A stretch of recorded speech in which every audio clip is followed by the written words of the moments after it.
Anyone who can't hear me, raise your hand. Or is that the wrong question? If you can't hear me, raise your hand. Whichever it is. It's loud enough? Up? Louder. Louder? Louder! Okay. There's a wet spill in aisle 3. Please go up. Can you hear that? Okay. Tonight is not being live streamed, but it will be archived tomorrow. So if you go to YouTube, you can find it. Lyda Krewson, Royale, whatever keyword you punch in, it'll be there. We're taking some questions from the audience. This man with the glasses, what's your name again? Steve Smith has some index cards, and give them out. And you raise your hand for a question, and you submit them, and we pass the screening test. We're going to ask the question of Lyda.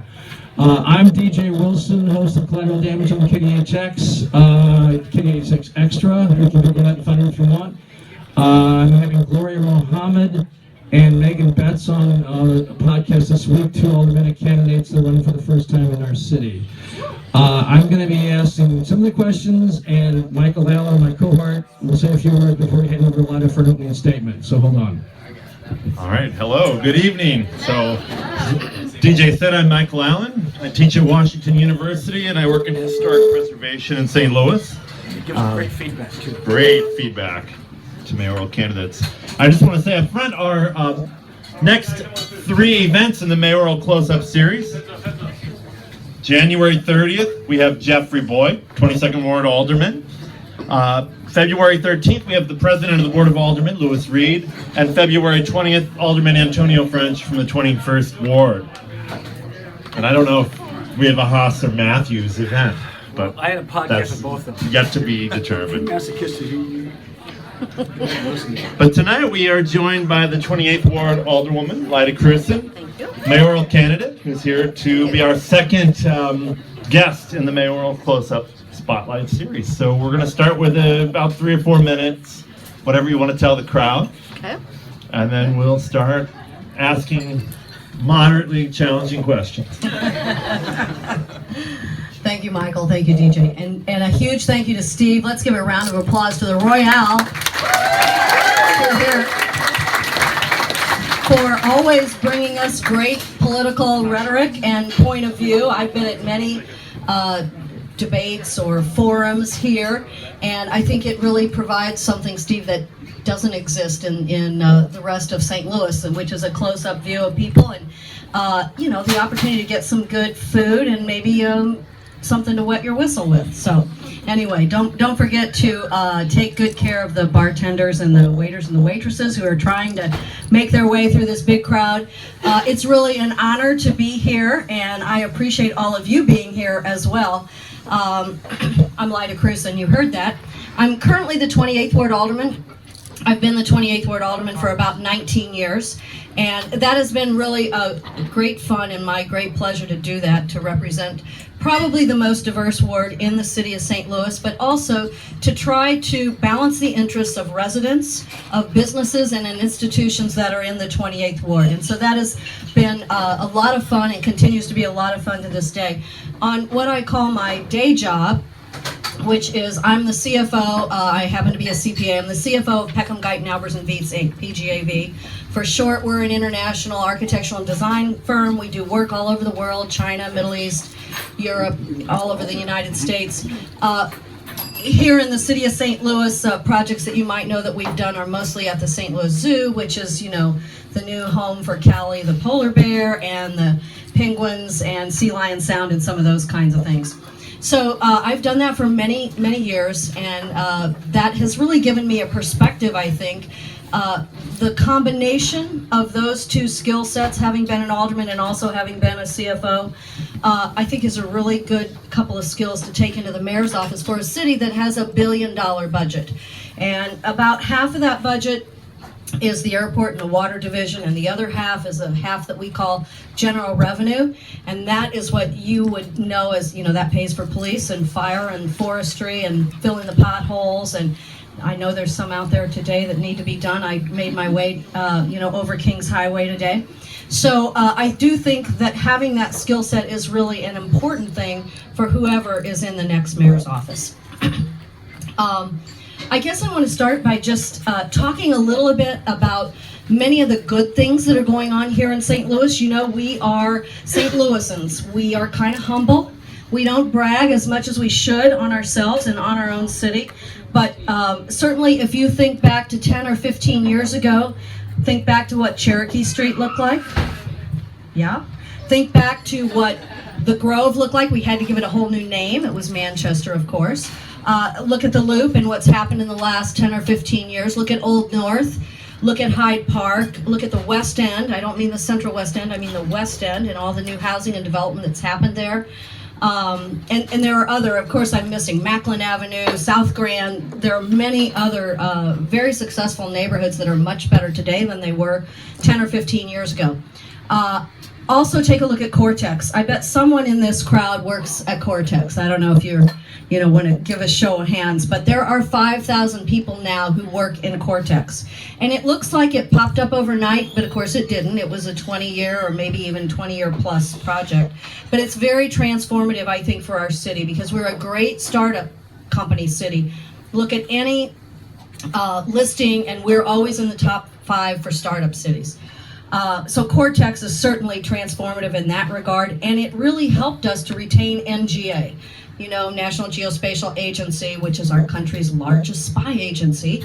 And when they were here and they were looking around, and it really came down to between a site in the city of St. Louis, you know, which is roughly at Cass and Jefferson, and a site in Illinois near Scott Air Force Base.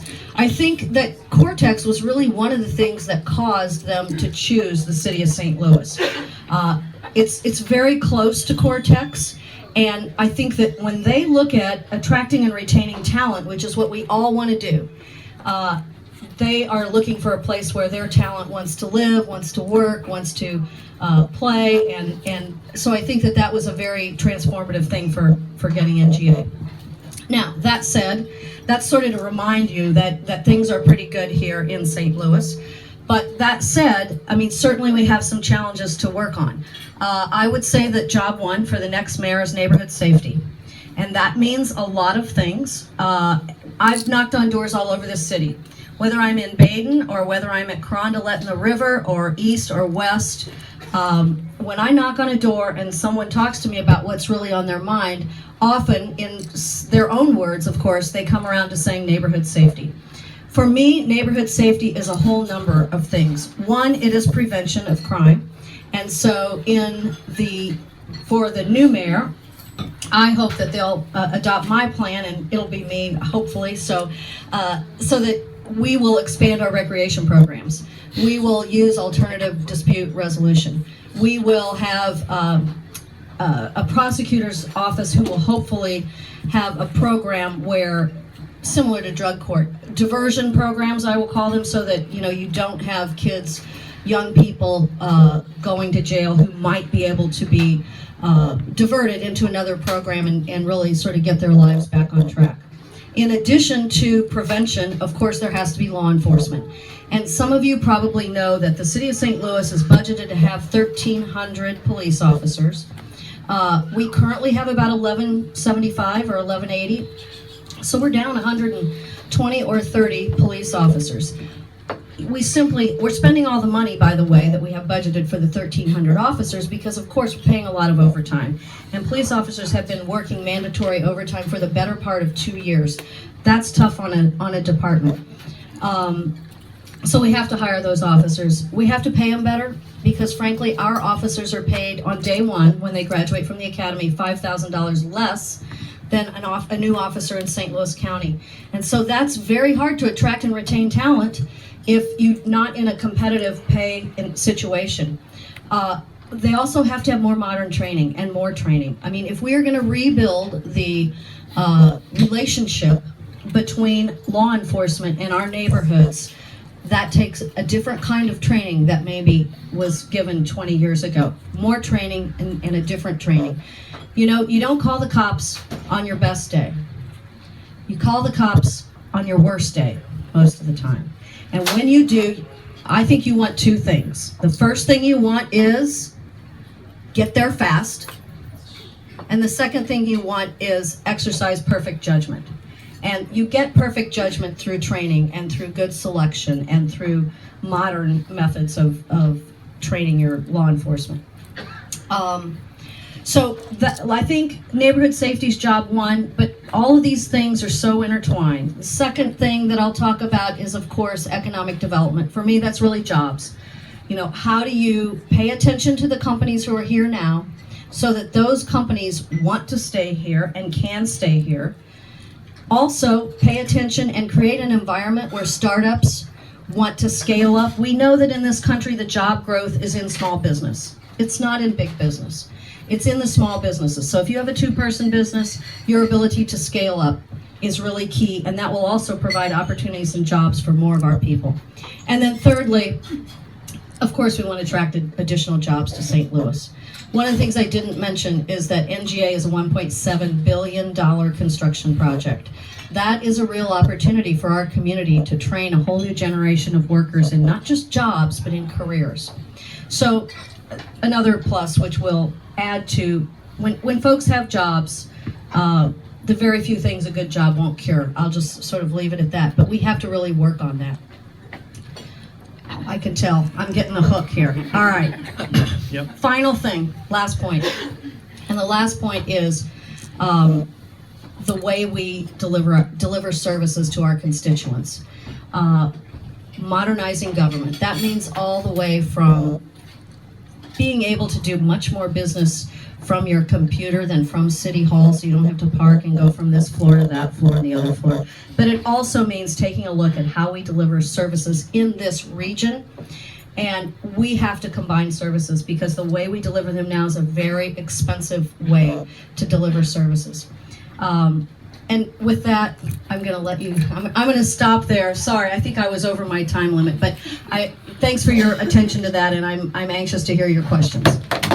It's all right. In all that extra time, you have many Christmas cards waiting. Perfect. Lots of cards coming in. We might not get to all of them.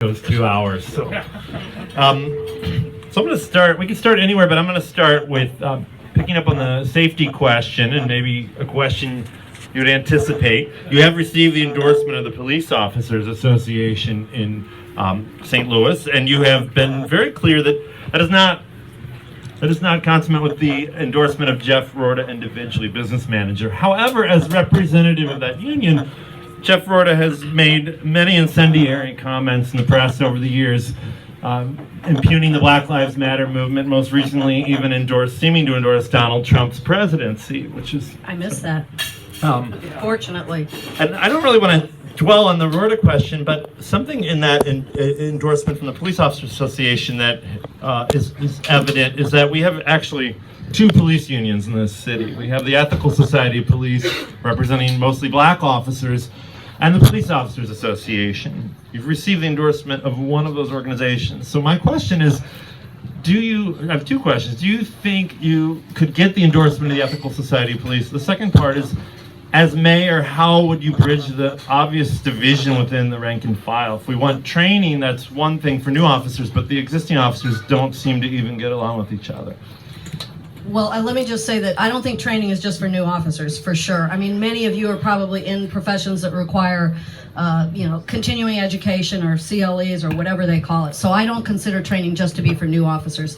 I think it is really unfortunate that, I'm getting a little feedback here myself. It's really unfortunate that there is a SLPOA as well as ESOP. I have called ESOP 3 times. I really would like to visit with them. And, I don't know if they will endorse me or not, but I think that, having a dialogue is always the first starting point to bridging the gaps that you have. And so I hope I do get an opportunity to visit with ESOP. What was the other part of your question? Oh, the other part of the question had to do with Rorta and the SLPOA. I don't get to choose who the SLPOA hires. Having the endorsement of the SLPOA means that I stand with police officers, and I'm not embarrassed to stand with police officers. It really doesn't say anything about how I feel about their business manager, I think is his title. And I think it's completely logical to believe that Black Lives Matter and that law enforcement is a part of our world. I do not think that supporting both of those is incongruous at all, and so I do support both of those. Okay, this may seem like a bland question, but I'm a bland kind of guy anyway. For the last 16 years, Francis Slay has been mayor, okay? Can you be specific about something that you think you'll do different than him, that you think you maybe didn't do so well, and something that you'll do like him because you thought he did it well? I think mostly the way someone approaches their job, or even here, has to do with their own personality and how they deal with people. And we have very different personalities. You can probably tell that already. Maybe not, I don't know. That's a straight line I'm not going to touch, but go ahead. Okay, fine. We have very different personalities. And so I think, the one of the powers of the mayor's office is to be a convener. And I would intend to have a lot of working groups that would look like our community: black, white, old, young, rich, poor, gay, straight, which, I think is also, I don't know to what extent he did that. I'm not really being critical of that. I'm just saying that would be my style. My style is to be very open, to call the ESOP 3 times. I call them again, if that were to work. And I hope that they will reach out to me. So I think it is a lot of style, personality, how you deal with issues, how you take in information, how you make decisions. I'm pretty open in that. What would you be like him in ways? How would I be like him? Well, the truth is I am a bean counter, so I am an accountant. He happens to be a lawyer, so I am, I don't know if somebody, is there another accountant here, I hope? Okay, good. Ruthie, is that you? Oh, good. I do like data.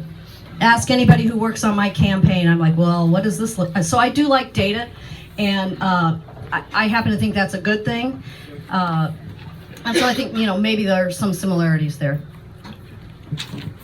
I also tend to, I guess I would say this as well, and this is fair. I tend to be very civil with me, and perhaps that's a similar thing. Thank you. All right.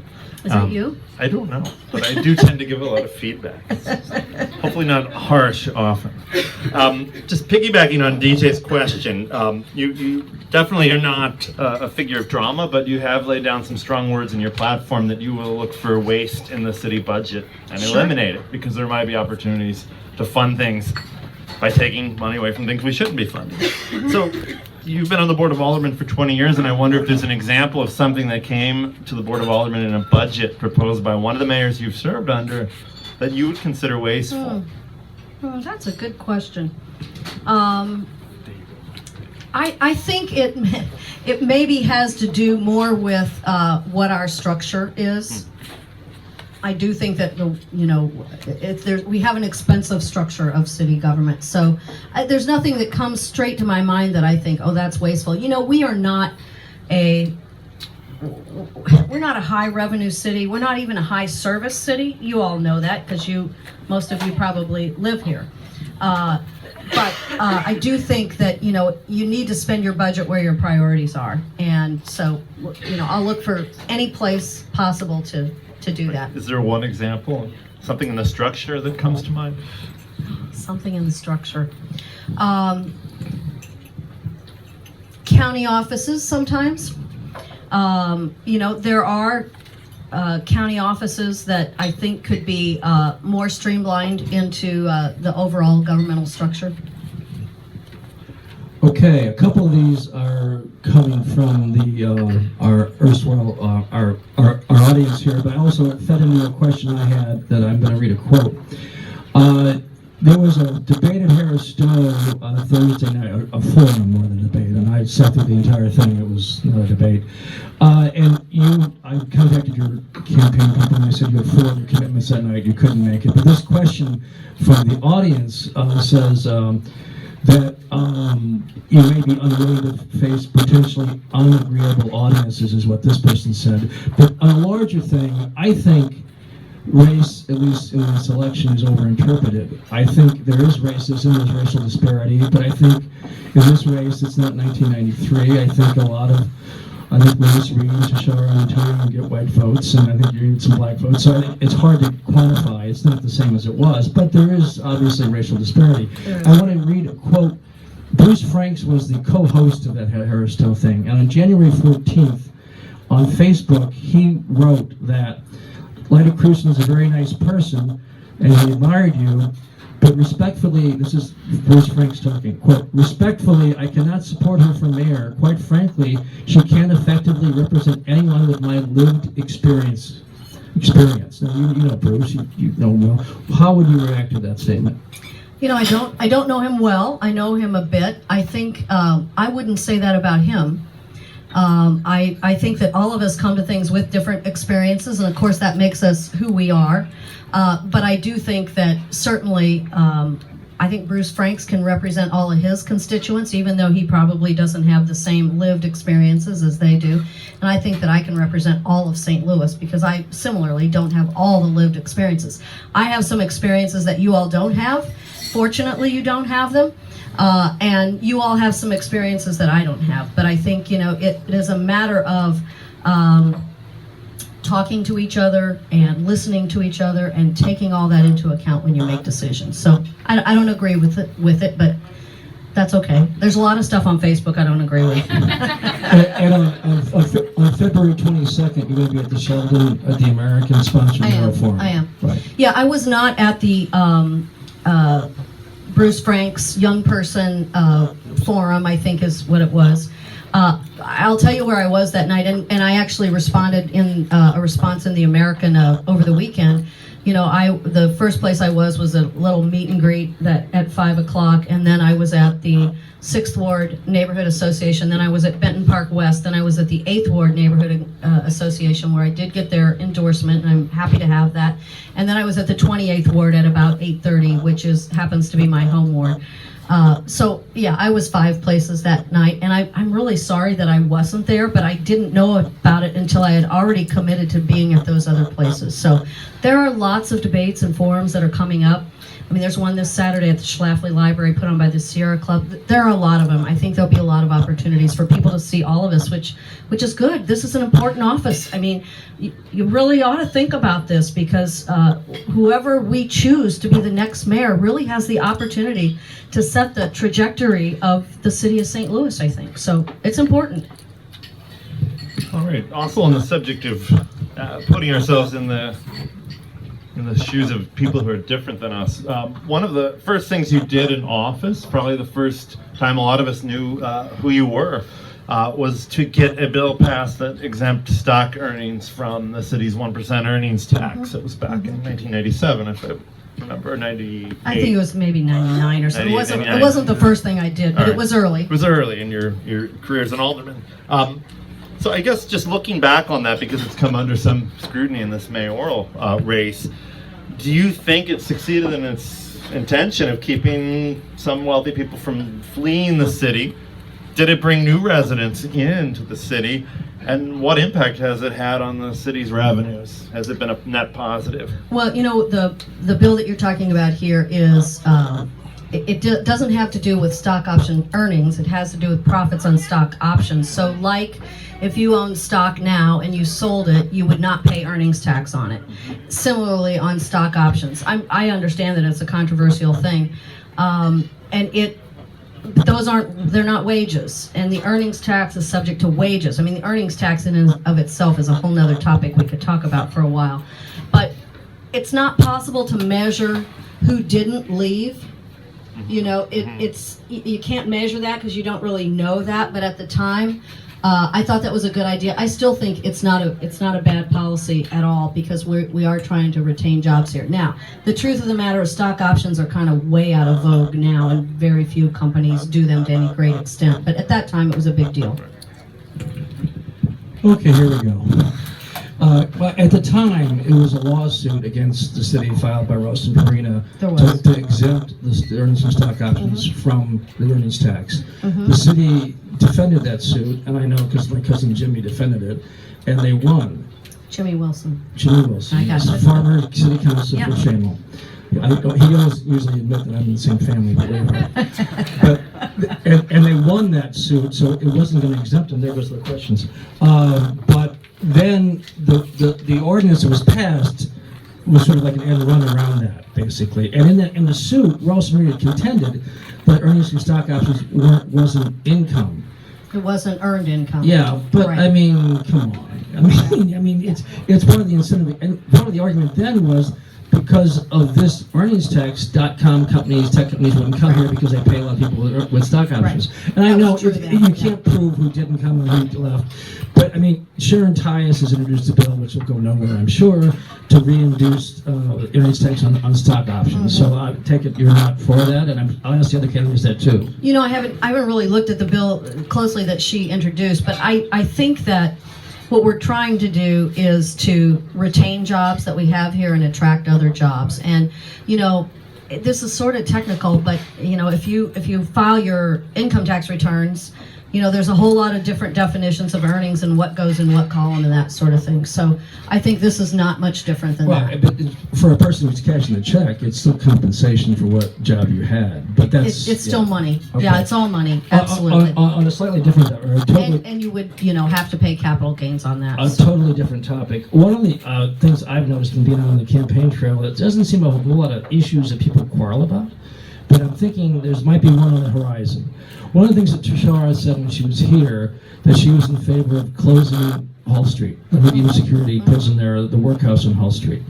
And she's viewing it as sort of a way, I think, I'm not putting words in her mouth, but the way I read into it, like there's too many people there that shouldn't be there, they should get social services, they're mentally ill, they're nonviolent offenders, and this is a lot of money, there's a lot of violations and scandals out there with fights and all that other stuff. And then when you were at the 6th Ward the other night, you listed some of the criminal indictments and convictions that people Right. are there. One was a murderer, several Right. child abusers, stuff like that. A lot of assault. So, in an era of like, obviously public safety is important and Right. all, that may be an issue where she's set out in the American that she wants to close, and she hasn't spelled out what she's going to do and how she's Right. going to do it.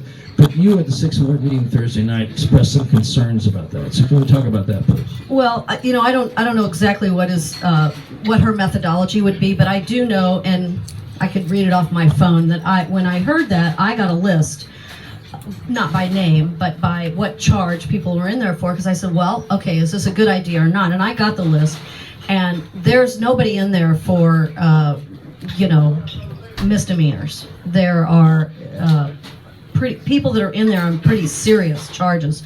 One murder, a lot of assaults, a lot of armed criminal action, unlawful use of gun. So they're pretty serious. I can get it if you want, but I think there's a couple of things here. One, the workhouse is not a very good place. It doesn't have air conditioning. I think we can all agree on that portion of it. So does it need renovation? Probably no doubt about that. The workhouse is also called MSI, Medium Security Institution. I think the workhouse is just a nickname for it. And so I think that, you know, it's not a good place, and it should be better. And the second thing I think is that the best way, if you were going to close the workhouse, would be for us to be able to process cases quicker. It takes a long time when someone is charged and then they're held, and then I'm sure it's complicated as to why that is, having to do with police and lawyers and all that kind of thing. But it's not good to hold someone for a year or a year and a half. And so, I mean, my objective would be, whether this can happen or not, I don't know. My objective would be, let's move people through the court system quicker.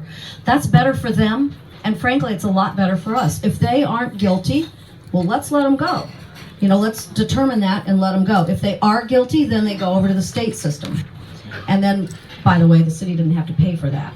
You know, corrections is a really big expense. Well, and also, I think there were some scandals out there with the convicts fighting each other and the guards battling that and was all that stuff. And there's a lot of stuff that goes on that's wrong. But I don't have the numbers in front of me either. But a good portion of those are non-violent offenders. So I mean, there should be alternative ways to treat them, or funnel them into social services or mental illness services, whatever. I can't speak for her. I don't think she meant closing it tomorrow. It wasn't like storming the Bastille, but it's eventually moving away from it. But you're aware of the problems out there, obviously. Oh, of course, yeah. I read the paper. Absolutely. There are problems there, and I do think that part of prevention and part of it is to have alternative forms of resolution, alternative forms, and I think that that's a great idea. So. All right. Switching gears here, onto the subject of development incentives. Just to pick a case study, the project on Forest Parkway called The Foundry was in the news quite a bit in the winter for seeking a fairly large tax increment financing and tax abatement package. I know some of those terms probably get us all to scratch our heads. What does that all mean? Sea of acronyms and dollar signs and big round numbers. But in that case, with the City Foundry, the Tax Increment Financing Commission did award $19.4 million in tax increment financing, but reduced the tax abatement, which is pretty unprecedented for the commission to unilaterally do that. One of the members who was on the commission who pushed the abatement change, David Jackson, claims he was removed from the commission for doing that. I don't know. I'm not going to touch that or ask you about that. I don't know. I didn't remove him. And some of your colleagues, like Alderman Ogilvie, complained about the size of this package when this was debated on the board floor. Meanwhile, down in South St. Louis, property owners on Cherokee Street were appalled because the owners of the Foundry project were soliciting their tenants to lure them into this project with the promise of lower rents, potentially being subsidized by city taxpayers, building owners in Cherokee not getting similar incentives to be able to offer a better deal. Did you support the Foundry project? And then where do we draw the line on this sort of public subsidy? Sure. Well, first of all, public subsidy is part art and part science. The science part of it is the numbers. The art part of it is figuring out how little subsidy you can give someone and still have them do the project. And that's what I do in the 28th Ward all the time. I did support the Foundry project, the revised Foundry project. And I think it's reprehensible if in fact, and I believe it is, because I believe that people who make these statements, if in fact they were soliciting businesses from another area in the city. I mean, that's just completely unacceptable. But there's a couple things I think that put some incentives in perspective. One, Clayton just gave Centene $75 million in TIF. Now, you know what a TIF is. That means that the increase in the taxes that they pay, they get to essentially keep that increase. The city or whatever the taxing authority is, they get to keep whatever they're getting now, but they don't get the increase. So when Clayton gives Centene a $75 million TIF, that is really tough to negotiate against if you're here in the city. The other thing that I use as an example is the Chase Park Plaza. I use it, it's in the 28th Ward. I use it because almost everybody knows where it is. It's a very nice project now. It was closed for 9 years, and I drove by Kings Highway every single day, and the curtains were flapping out the windows at the Chase Park Plaza. We gave 50% tax abatement on that about 10 years ago. And their tax bill's $700,000 or $800,000 a year now. I don't know the exact number, but that's close.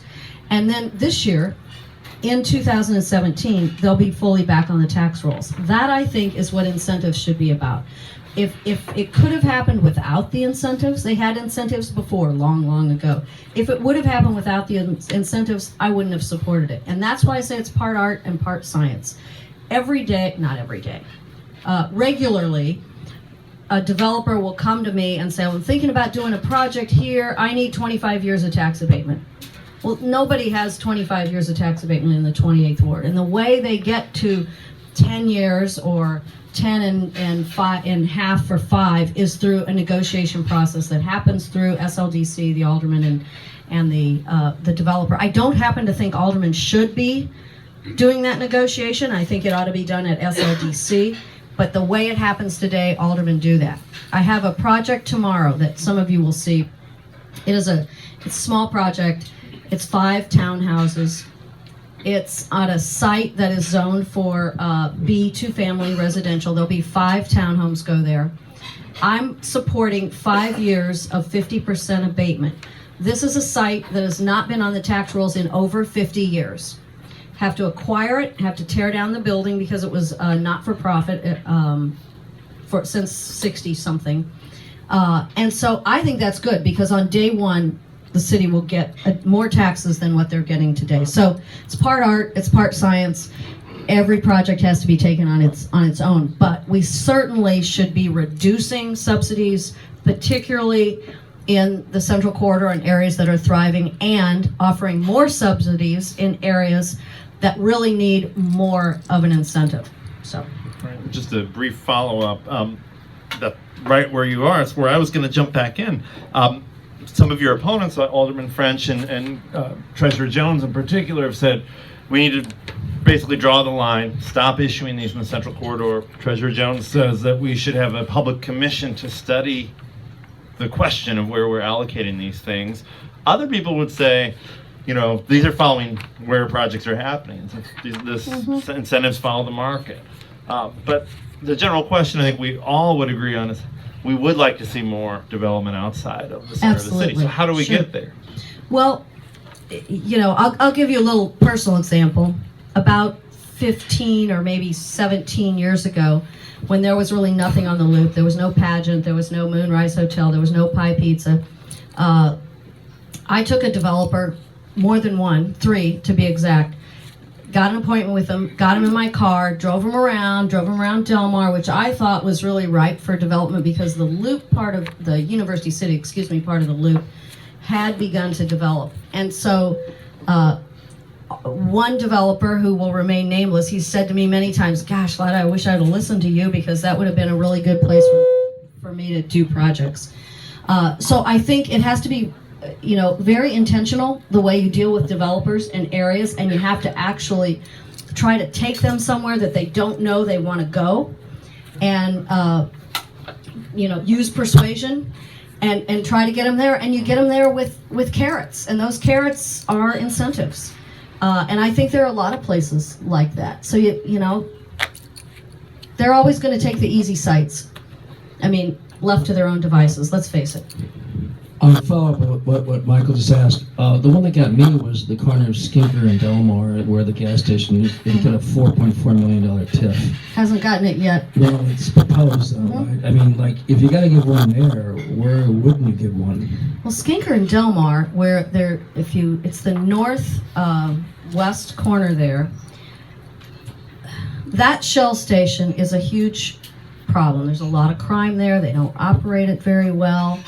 And so what's proposed to go there is a 3-story corner condition building, not a bunch of curb cuts off of the 2 streets, with retail on the first floor, probably a drugstore, although that's not a done deal yet, and then 2 floors, 50,000 square feet of creative office space above it, which will provide people to eat lunch in the loop and shop in the loop, and it's all about density. I mean, that gas station is not a very positive force for the loop or the surrounding area. But the location's pretty prime though. Well, maybe it is pretty prime, but there's a location catty corner from it.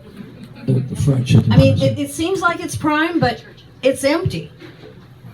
You know, maybe it's prime, maybe it isn't, but it's empty.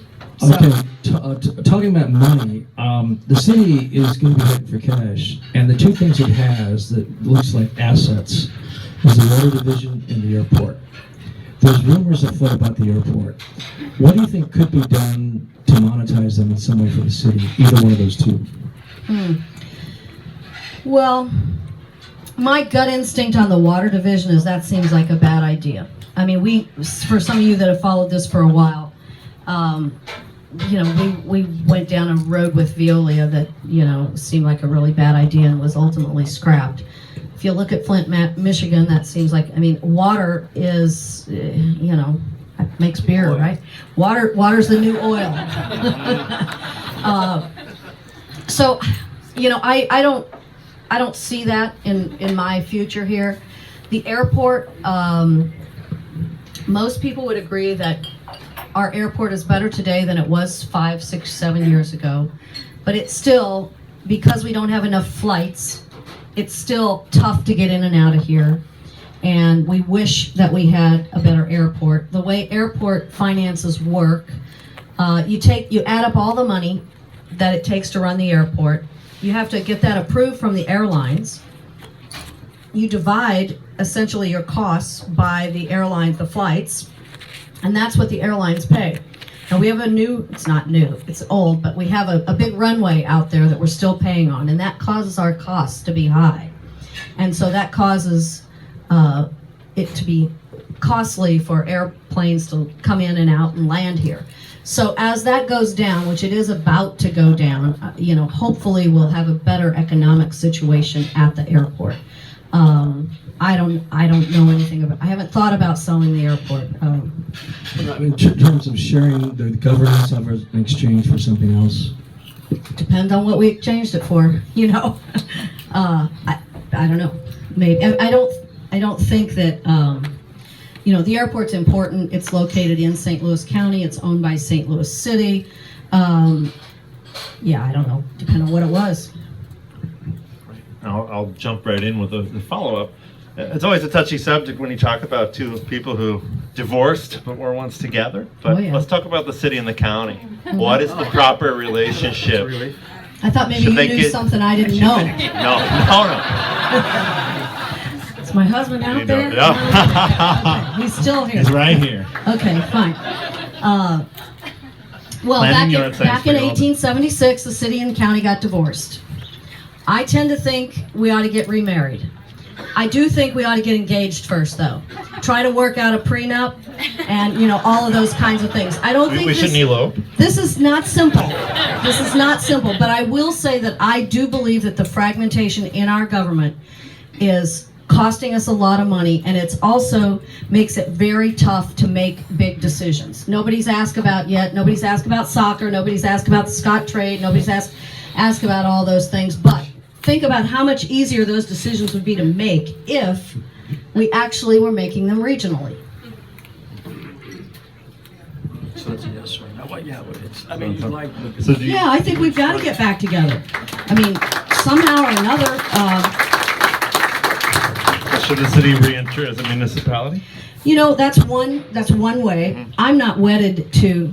No pun intended, but I'm not wedded to one way over another way, but I think we do have to get into the details of this and work it out. But there are 540 or 50 elected officials in St. Louis County. That's a way more than in St. Louis City. Now, this is, by the way, this is going to be hard. This is going to be very hard. There's a lot of fear out there, and when you operate from a position of fear, the natural reaction is no.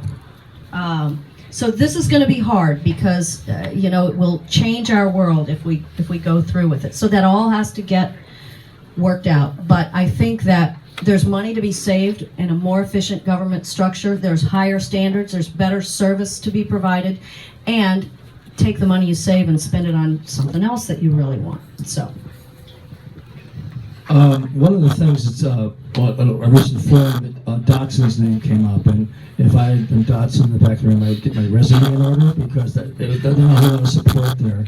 Right. Lieutenant French talks about a nationwide search for the police chief. One of the rumors, it's a two-part, one of the rumors around police are that you have offered Dotson to be your director of public safety. Not true. Okay, got that out of the way. Not true. Let me tell you something. It's illegal to offer somebody a job for some political favor, and Shocking. I'd like to be the mayor, but believe me, I've got no intention to go into the big house just so I can be the dang mayor. So. Okay, well, I guess a legit question is, how do you view Dotson now, and if you become mayor, do you expect to retain him as police chief? I've never worked, Dotson has never worked for me, we've never really worked together, so I will evaluate that once I'm in room 200. The other thing that I won't ever do is announce to the public who I'm going to fire before I fire them. I mean, do you think that's fair? I don't think it is fair. And so, I just don't. I mean, if you plan to do it, it's okay to say that. I guess. I mean, don't you think you ought to tell your employee first? Well, I think he I found don't out. know. How do you guys feel about it? I don't.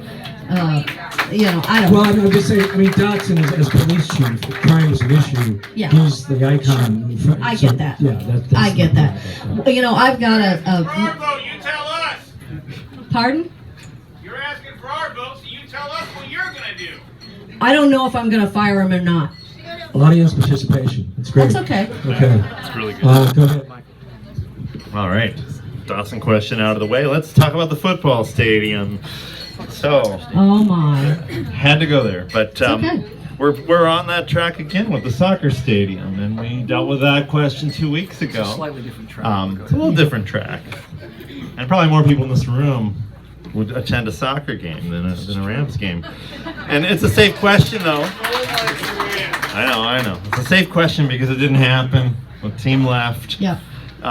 Good riddance. But you voted for public financing, and in committee voted against releasing a bill to the full board that would have required a public Right. vote. Tell us Well, why. let's go back to, okay, so let's talk about the Rams deal. If we knew now if we knew then what we know now, which is that he was going regardless, well, I tell you what, there would have been a lot of hours and a lot of political capital and all that I wouldn't have wasted on the effort. But we didn't really know that. Now, people say to me now, well, of course, I always knew he was going to leave. I was like, well, okay, great. But I didn't know that, but that obviously became clear. The city, the payment on that Jones Dome is $24 million a year. The city pays $6 million, the county pays $6 million, the state pays $12 million. And we're still paying it today, even though the Rams are not here. Now, it's not just $6 million, because we are getting some additional convention business, and that's good. But still, that's what we were really fighting for, is to keep them here and not to have to eat that day in and day out. At the proposal that was before us was for the city to pay 15% of the cost, and the NFL and the state to pay the 85%. That was a pretty good leverage, I thought. And if we would have not tried to keep the Rams, if they would have come to us and said, hey, we want to move, and we would have just said, okay, see you guys later, have a good time in LA. Then what would our constituents be saying? I think you have to go down the path. You have to try to do your best to retain what many people think is an asset. It didn't work, and so they're gone. Now you asked about soccer. Yeah, soccer's a whole different rail, but... Right, and just to follow up though, some of your colleagues voted against that, not because they were against the whole deal or the idea of trying to keep the Rams, but because St. Louis County Executive Steve Stanger refused to pledge any county funds. Right. So, in principle, should the city go it alone on these deals? In principle, the city shouldn't go it alone on these deals, but right now, that is our form of government. Whether we like it or whether we don't, these decisions would be so much easier to make if we were truly making them on a regional basis, and we should be making them on a regional basis. The Alderman expense account, what is it for you per month? $350 a month. So I'm on what's called the accountable plan, so I turn in my receipts for that. Is that by choice? It is. Everybody gets a choice. So some people take it as salary, and some people take it as, but I'm a bean counter again, and so I figure, Well, this relates to the Tashara thing, because I thought that story was a bit weak, but it was $27,000 over 4 years, 50 trips. She's got a little different position than an Alderman would. What was your view of that story? I haven't seen any of the documents. I think the story is 50 trips in 4 years. Somebody asked me, another reporter asked me, what did I think about that? I said, I'm too busy to take 50 trips in 4 years. But, if that's what she thinks she needs to do, then she can do that. Okay. All right. Fair enough. So you may be, I think, the only... Well, let's just back up. In the city of St. Louis, there are 262 streets that have been closed. Dead-end streets, cul-de-sacs, the Shamel pots. You may be the only alder person who's ever gotten a bill through to reverse one of those closures. Did reopen one street. I'd like to reopen more. Those closures stand in for a whole range of things that are done sort of on a spot basis. Closing streets, vacating alleys. sometimes even licensing businesses like taverns. The Royale owner, Steve Smith, would have been on Cherokee Street if Craig Schmidt hadn't had a moratorium on liquor licenses. And I'm not going to grill you in your 20 years of voting on these with the Board of Aldermen because it seems hopeless down there, but the mayor has the power to veto each of these bills, and you're going to possibly be mayor, and these kinds of bills might make it to your desk, assuming the Board of Aldermen continues at its current pace. Stronger planning department, planning in neighborhoods, citywide planning. I mean, you know,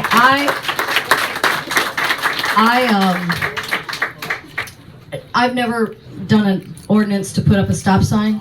That's because my predecessor did all of them, okay? So, you know, I've not closed any streets. I'd like to see more streets open.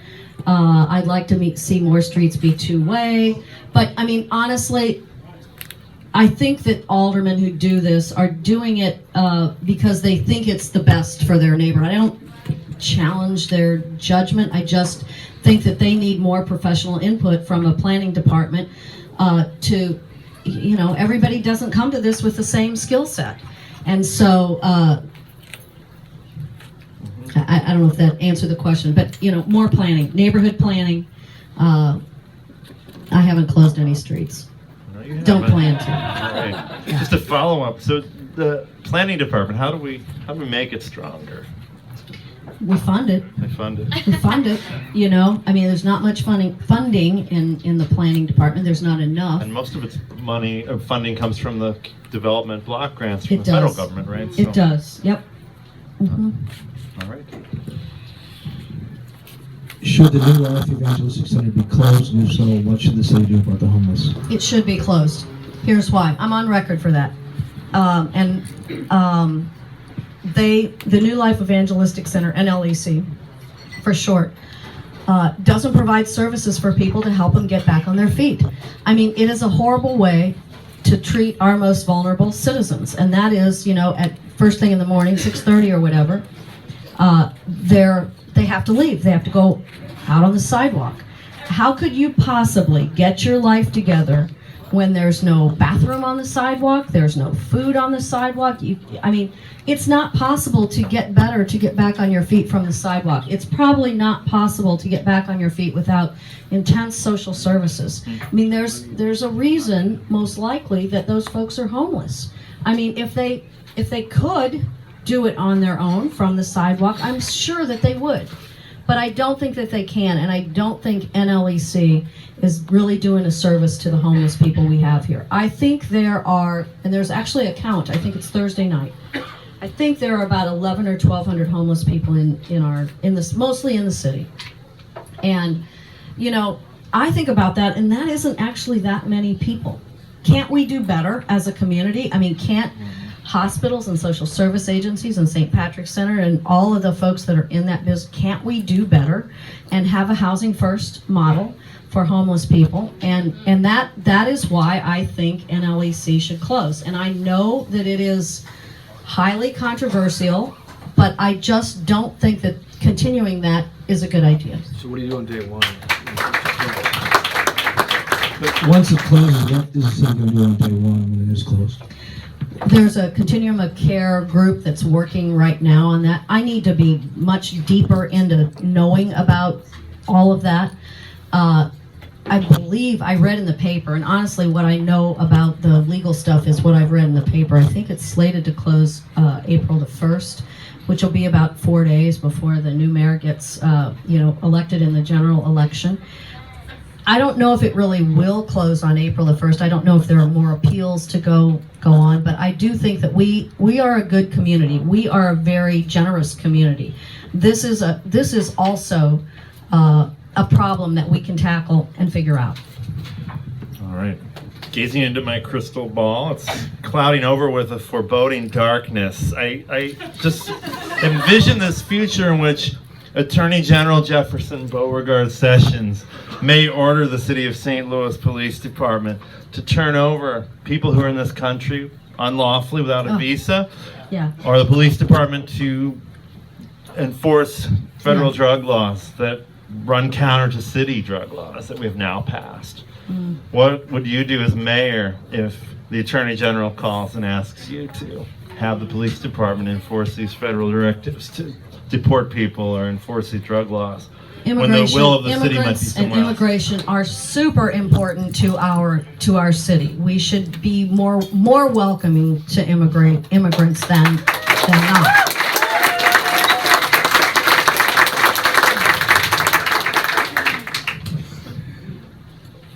All right. Is there more? Okay. Fine. I mean, work with Anna Crosland, work with Betsy Cohen. I mean, there are a So lot of you people. hang up the phone? Yeah. Right. Who? Oh, sorry.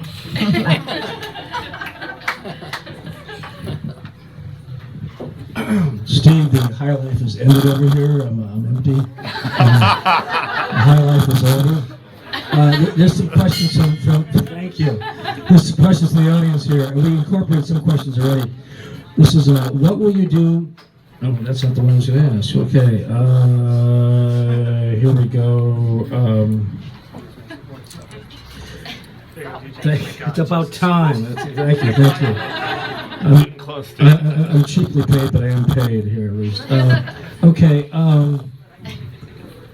Mayors around the world more and more are taking steps to combat climate change. What specific steps would you take to combat global climate change in St. Louis? How would you ensure that these steps would equitably benefit all the diverse communities of St. Louis? There. Good question. I mean, when I think, this isn't exactly directly to your question about climate change, but I mean, we're enjoying it now, but unfortunately, it's really a foreboding indicator, I guess would be the word, that we're cheating winter every day here this January. I think one of the things that the mayor of City of St. Louis should be very involved in, I think is involved in somewhat, is really the protection of our rivers. I mean, I think I said earlier, water's the new oil. That's a cute saying, but it's also happens to be true. And we depend on our river for transportation of goods and services. We've got a lot of ports here, but also the Missouri River. I think one of the things that usually comes up when you're thinking about that is who gets to take water out of the river upstream. I'm talking about not here, of course. And so a focus on rivers and on water. I don't know if there's a specific question, like would I ban barbecue grills? Probably not. I know some of the things are, but so. All right. So, we don't have term limits on any city office. True. Should we? We should have term limits on the mayor. How Only many? on the mayor. 2 terms for the mayor.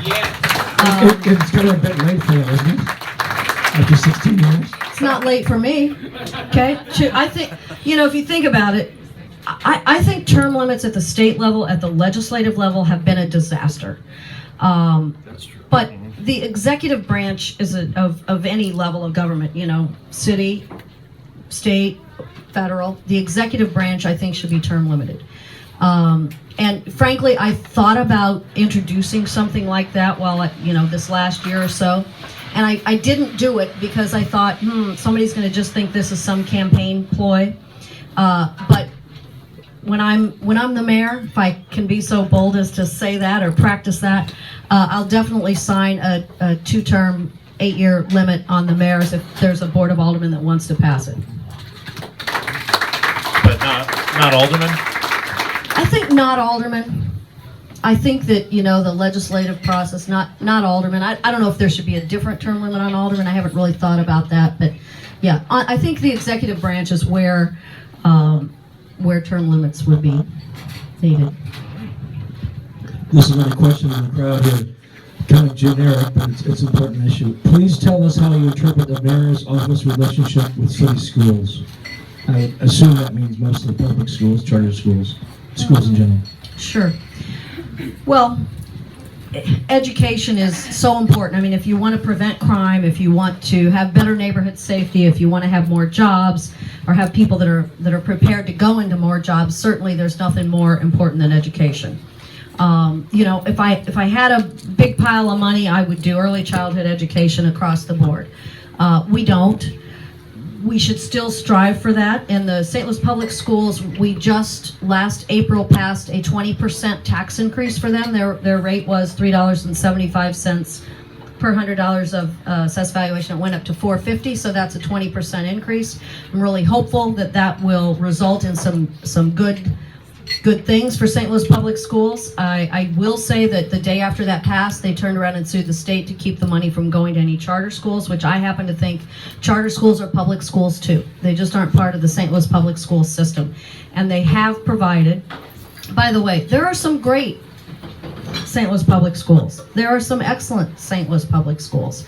But, you know, there's some unevenness, and I think charter schools are educating 10,000 kids now, and I don't know, you know, how we exactly would want to turn that around. So.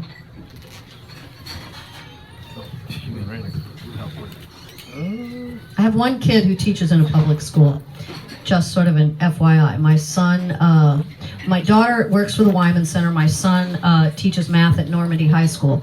So, you know, I don't have personal experience there, but there's not anything more important than education and how we take care of these kids.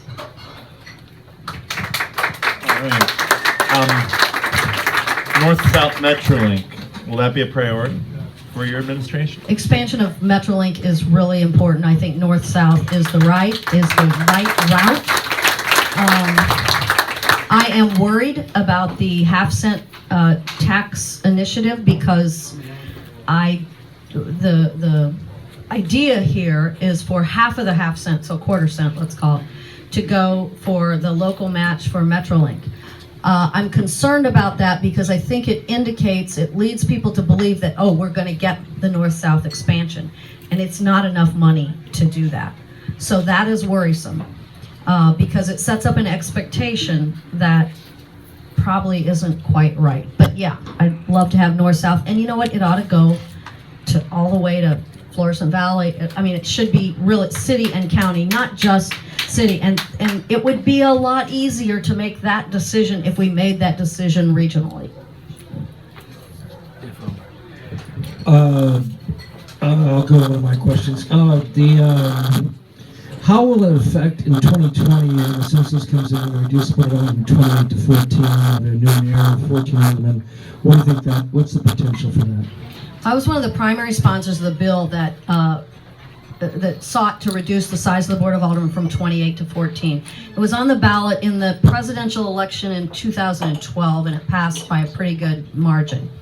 I think that when you it's not the most important thing facing the city, but when you're talking about reform, you kind of have to start at home. And that was the idea with reducing the size of the Board of Aldermen.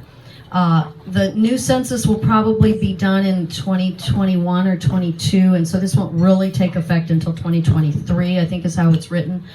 But, you know, that's only 6 years away. So I think the Board of Aldermen will be stronger when there are fewer of them. They will have a stronger arm, if you will, against the mayor, whoever the mayor is at that time, because right now the mayor needs to get 15 votes for whatever he wants to do, and today he can get you, and if you don't agree on the next thing, well, he skips over you and he goes, oh, this one.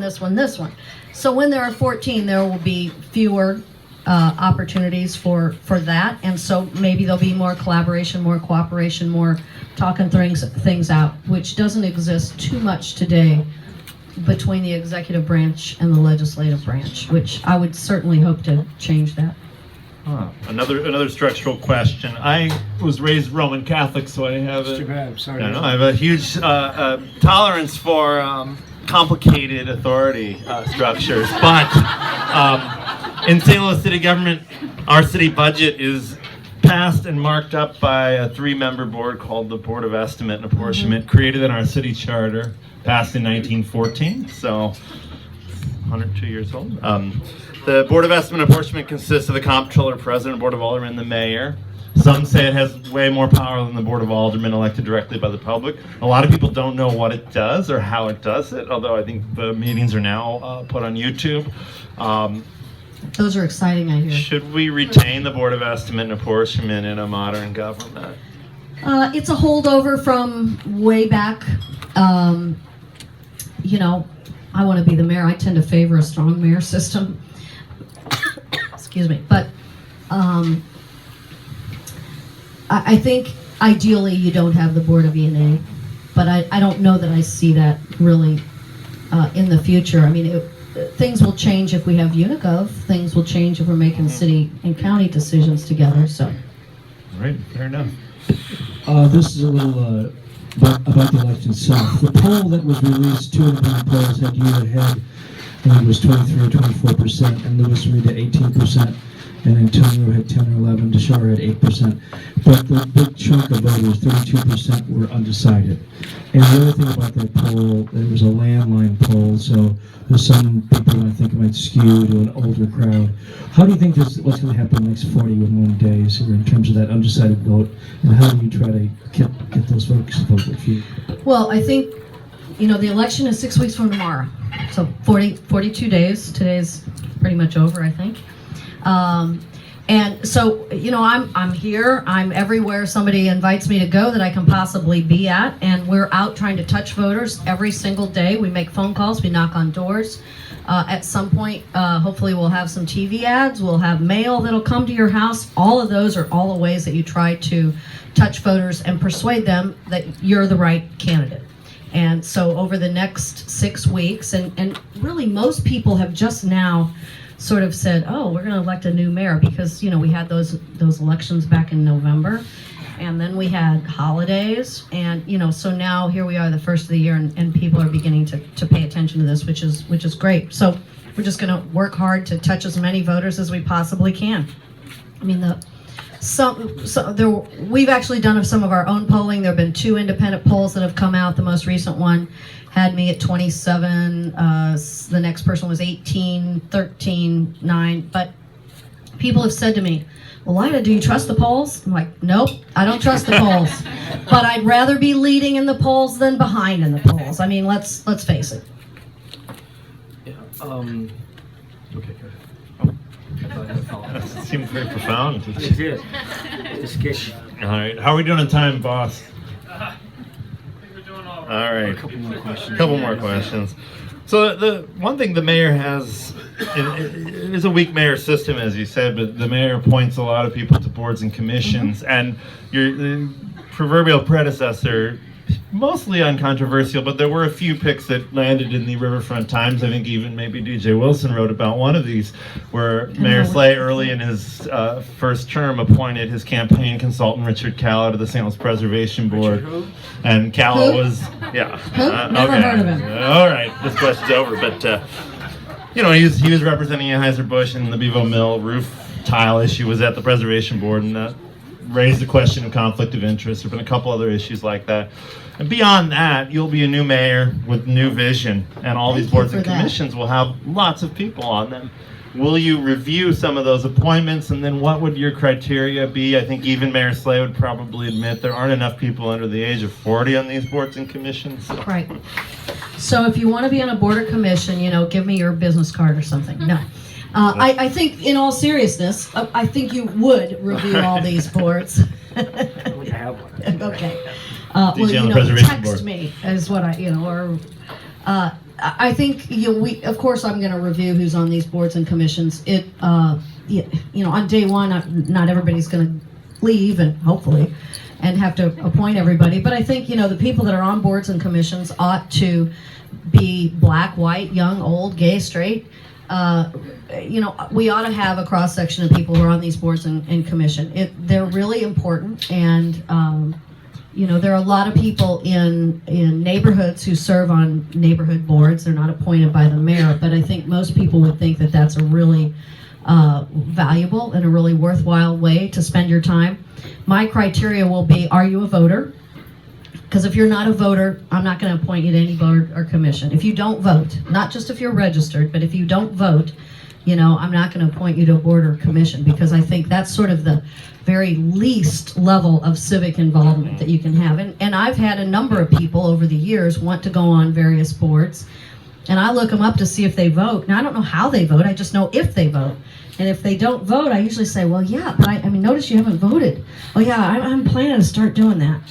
Okay, well, call me in a couple years after you've, taken a few votes. So. Good answer. Just to follow up, some other candidates in the race say the Civilian Oversight Board on Police should have subpoena power. Mm-hmm. Should it? Maybe. I don't know. That was a big debate back a couple of 3 years ago when we did that, and Alderman Kennedy, who's the chairman of Public Safety, was very deeply involved in that, and he determined that what we have now is what, well, I don't know if it's what he thought we should have or if it's what he agreed to. I don't really know the answer to that. So it's what got a majority vote. Apparently, probably, yeah. Okay, well, the thought I was going to ask before it's come back to me, it took a few minutes. Gregory Francis Xavier Daly did not run in this race. One of the reasons he said, at least, was he didn't want to engage in the negativity of a campaign. Do you think this campaign, as it gets closer to March 7th, will become more negative? If history is any indicator, it probably will. I really sort of like to take the high road and not engage in any of that myself, and I haven't done that yet. And I hope that we don't do that. But, this is politics in 2017. So. Well, at the Harris Stowe Forum Thursday, Antonio was I could tell he was trying to get people into it. He referred to you as the TIFF queen. Yeah. And he turned and looked over to Lewis Reed and to Shara and said, you won't get much negative comments about Paul McKee from them or something. He referenced them, in other words, trying to draw them in the debate. I mean, are some of these issues legit to argue about it or criticize, or do you think, or not? Well, I always think there can be very honest differences of opinion on things, and that, you have a conversation about that, and you still might not agree at the end of that conversation. And so sure, they're legitimate for folks to, now is it, I mean, it does seem to be the way of the world to have a lot of flame throwing in politics. I don't think it's especially helpful, but it must work, I guess, or people wouldn't do it, right? So. Okay, these are for the audience. I'll let you run for two different topics. Minimum wage. Mm-hmm. Minimum wage. You probably know that last year, maybe year before by now, that the Board of Aldermen did pass a minimum wage at $11 an hour. I offered the compromise on that to get some increase. I don't think $7.70 should be the minimum wage. The votes were not there for $15 an hour. So rather than let the bill, die, go up in flames, I offered the amendment, which would take the minimum wage to $11 an hour. That's still in the courts right now. Is $11 an hour the right number? It's better than $7.70, and that's what we could get the votes for. So I think we ought to increase the minimum wage. We shouldn't have to do all these things just as the city of St. Louis, but apparently we do. I mean, it's just like the smoking ban. I was the primary sponsor of the smoking ban. That's the reason this bar owner had no smoking here even before the smoking ban and supported the smoking ban. Thank you, Steve. Joe Edwards, who owns a number of establishments in the Loop, he came and testified in favor of the smoking ban because really it's about health for folks and servers and other patrons of bars and restaurants. So I think I took that question a little further maybe than it was intended, but I think that you should elect a mayor who you believe is capable of and has the guts to take on the tough issues. And, taking on smoking, taking on the NRA, voting to decriminalize marijuana. I mean, elect a mayor who you believe really can and will take on the tough issues, because I don't think this is an easy job. And I'm not going to room 200 just to, sit behind the big desk. I'm going to room 200 to try to take on some of the tough issues. You're going to reduce the desk size? Yeah. And you'll be around tonight for a little while afterwards, right? So yeah, I'm gonna get something. She's not getting to all your questions because DJ and I aren't asking them the right way or at all. I don't know. Talk to Lyda afterwards. There's something about gay marriage. We did talk about the city and the county, so skip that. Here's a good question from the audience. not so divisive, just kind of a really interesting question. Apart from campaigning, when were you last north of Delmar and why? Apart from campaigning, well, first of all, the 28th Ward has some area north of Delmar, so many times. Secondly, when was I last there? Regularly. I remember when there was this big issue about dog fighting. I don't even know if you remember that, but there was some training of dogs to fight in parks. And I used to go to that park like every Sunday practically, and just to watch to see what was happening there. So, I mean, I would submit to you that I do go to North St. Louis and to South St. Louis. I have been there more now that I am campaigning. That's the truth. But I think that, you need a mayor that can go everywhere, and is willing to, isn't afraid to, and meets people where they are. Good answer. Another question from the audience, and there's several versions of it. I think we've just elected a governor who is one of your constituents. Is that true? I know, yeah. So maybe that makes you uniquely suited to answer this. How do you plan to work with a mostly Republican government in Jefferson City? Governor Greitens lives about, if you know where the Starbucks in the Central West End is, he lives on that block a little bit east of there. And, what's the address? I could tell you that, but I won't. But I've met him only once, ever. I have met his wife a couple of times at Starbucks. I think you work with people who are Republicans the same way you work with anybody, through personal relationships. You try to establish a personal relationship. There are things we agree on, I'm sure. I don't know what they are right now, but I'm sure there are. And I'm really encouraged that we have a governor who's from an urban area. So let's look on the bright side of this. And he says that that public safety is a high priority. I mean, I heard his speech, State of the State or whatever it was. And so let's see if we're going to be able to partner on that. Are we going to be able to partner on public transportation? I know the state doesn't have a lot of money, but those are things that really we should be, cities, St. Louis, Kansas City, should be partnering with the state on much more. So I don't know him. He's not a buddy. I hope to get to know him. This is a question from the audience. So you can't blame me for this one, folks. I first read and thought, this is an incredibly tacky and ignorant question, so I thought I'd ask it. It's not really ignorant, but it gets to an issue that we have to deal with in a tangential way. What role, if any, do you think white privilege has played in the success of your career? A tremendous amount. I mean, That's not a tacky question. well, That's your opinion and my opinion. A lot of people think it's a traffic call. I mean, We'll talk later. I'm privileged. I am. I was born in Iowa. It's more than you're going to want to know. I was born in What town in Iowa? Iowa, Come on, tell us. Wilton Junction, which is near Davenport. High school. Iowa, yeah. So I was born in Iowa.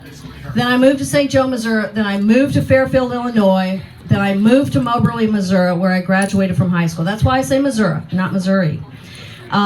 Where I graduated from high school in Moberly, Missouri. I always love getting that question because then people look at you kind of funny, like, well, what does that mean, Moberly? How do we size her up? But I'm born white, obviously. I'm born to very working class parents. My dad was a steel salesman. He sold, this was sort of during a more agricultural time. He sold barbed wire and fence post and nails and all that kind of thing to, we call them farm and home stores, the place where people would go. So that is my upbringing. I went to college in Kirksville. They call it Truman now. They called it Northeast when I went there. I might not be able to get in there today. I'm not sure. But so I had two parents. I had working class parents. My mom did not work until I was in high school somewhere. She didn't drive until I was in the 8th grade. And so, I'm privileged. I am. And I think a lot of people are, and that has helped me. I mean, I went to public school every day of my life, but, they were good enough, apparently. I turned out okay. So yeah, I'm privileged, no doubt. Does it turn the microphone first. Does it help you now as a candidate, though? Oh, I think so, because it's cumulative. You know, the effect of everything in your life is cumulative. You're just the sum of all the stuff that has happened to you or that you've experienced in your life. You're just the sum of it. You can't like take a piece of it out and have it not affect you. All right. And I've been to Wilton Junction, by the way. You've been to I Wilton have Junction? projects in Davenport. I've had to be in Wilton Junction. Beautiful town. I haven't been back, but I was actually born in a hospital, in case you thought like maybe something different. But the hospital was in Davenport. Danger in Davenport. Davenport's a big city. So here's another question. Paul McKee's name has come up. No surprise that I would want to ask a question, but maybe the type of question will surprise people. So where we are now and where we started are two different places. A lot of things that activists like myself who railed against McKee wanted have come true. I mean, he has moved to a much more granular block-by-block scale. A lot of things that elected officials wanted, like major employers, at least in one instance, seem to be coming true with National Geospatial Intelligence Agency relocating there. There are a lot of shades of difference, eminent domain, process that have definitely not come to pass the way seemingly anyone wanted them to. This project started out with ideas that I think everyone would have agreed to. That area needed investment. Those residents needed resources. The city needs jobs. We want to save great old buildings when we can. We want to do the right thing. But in the end, this project has gone way over time and has created many instances of drama and embarrassment. You're a very drama-free person, so maybe you're the best person to ask. Try to be. How could we have done this differently, this process, to benefit the public, to make this look like a consensus-building project? That's a good question. I mean, this is such a it's really a huge issue. We have someone who I take them at face value that I think started out with a really good intentions, and but most of those intentions haven't happened. And if you live on a block where there are vacant buildings and vacant lots, you know, that's very detrimental to your quality of life and the value of your house and all of those kinds of things. You know, there are 25,000 vacant parcels in the city of St. Louis. About 17,000 are lots, and you know, vacant lots, and about 8,000 are buildings. Interestingly, of that 25,000, about half are publicly owned by LRA, and about half are privately owned. And that's both in both categories, both in the vacant lot category and the vacant building category. And so, you know, I think we meaning the city, but including all of you and all of us, we have to figure out a way to get vacant buildings in particular into the hands of small developers. You know, maybe somebody who lives on the block or a couple blocks over, or, you know, not big developers, because I think that, you know, the idea that there's going to be some big thing that's going to come in and solve all the issues is clearly not usually, doesn't usually happen like that. So, you know, I'm more in favor of a more granular approach to this, and I think you're right, it has moved to that somewhat, but perhaps not enough. Quick follow-up. So one of the issues I think raised through the McKee Northside process is that McKee approached the alder people in those wards and Mayor Slay years before the public ever knew this was happening. And so some say if only one of those elected officials had engaged the public, done the public engagement part earlier, we may have averted this crisis. Maybe, yeah. I mean, I wasn't one of those people Right. that was engaged because I wasn't aware of it until later, when you started to see. I've actually been to several tax sales, you know, on the courthouse steps kind of thing. It's very interesting, and you know, so you do observe things there, and it makes you start asking questions about, well, who is this, what is this, that sort of thing. So yeah, I think, you know, public process is always good. Second follow-up, have you seen any of the other mayoral candidates at these tax sales? I don't think so. All right. I don't know. I wasn't paying attention. Maybe they were there when they weren't mayoral candidates, Right. and I wasn't paying attention. I don't know. You're going out of your way to learn. Yeah. This will be the last question from me, and then we'll have a closing statement. St. Louis now is not what it was then. In 1950, it had 850,000 people. Now it has 319,000 people. In the 1970s, it lost an average of 17,000 people a year.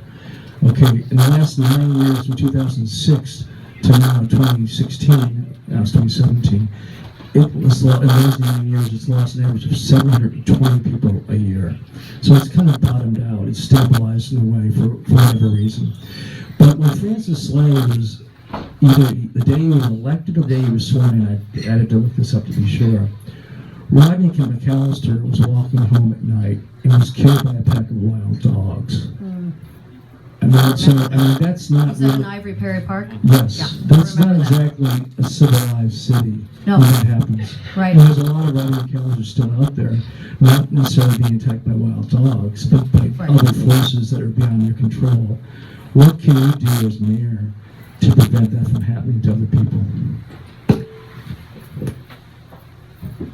I think your question is somewhat, you're saying not exactly attack it. Yeah, okay, thank you. But that's a Well, symbol. it is neighborhood safety. It's a neighborhood safety plan. It is prevention. It is law enforcement. It is not living next door to a vacant building. It is having a job. I mean, that's a very big question you ask if you really take it from an overall level. But it is working on all of those things. And we lost a lot of population for a lot of reasons. We lost it due to racism because of the deseg program, the school desegregation. We lost it because people don't have 8 kids anymore. I do. I know you do, but most people don't. Most people have 2, 1, 3, but not too many people have 8 kids anymore like they did in 1950. In about 1968, I might have the year wrong here, but I'm pretty close. We had this little thing called the pill that was invented, and that has changed the world forever. Thank goodness.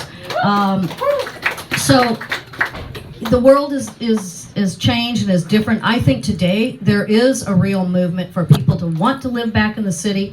I mean, the reason I want to be the mayor, you didn't really ask me that, but is I love St. Louis, but I want St. Louis to be the city that people choose to live in. I mean, many of you live in the city, I'm sure, and you choose to live here. I choose to live here. I want my kids to choose to live in the city. I want, my grandkids to, I don't have any, but, we want people to choose to live in the city, and so it has to be a good place. The things that are great about this city are places like this where people come and rub elbows and know each other, and maybe you guys came together, but you might be talking to somebody over here and you actually form relationships. And so all of those things are the reason that many of us live here in the city, and neighborhood safety and all of those challenges that we've talked about tonight are challenges that we just have to focus very intently on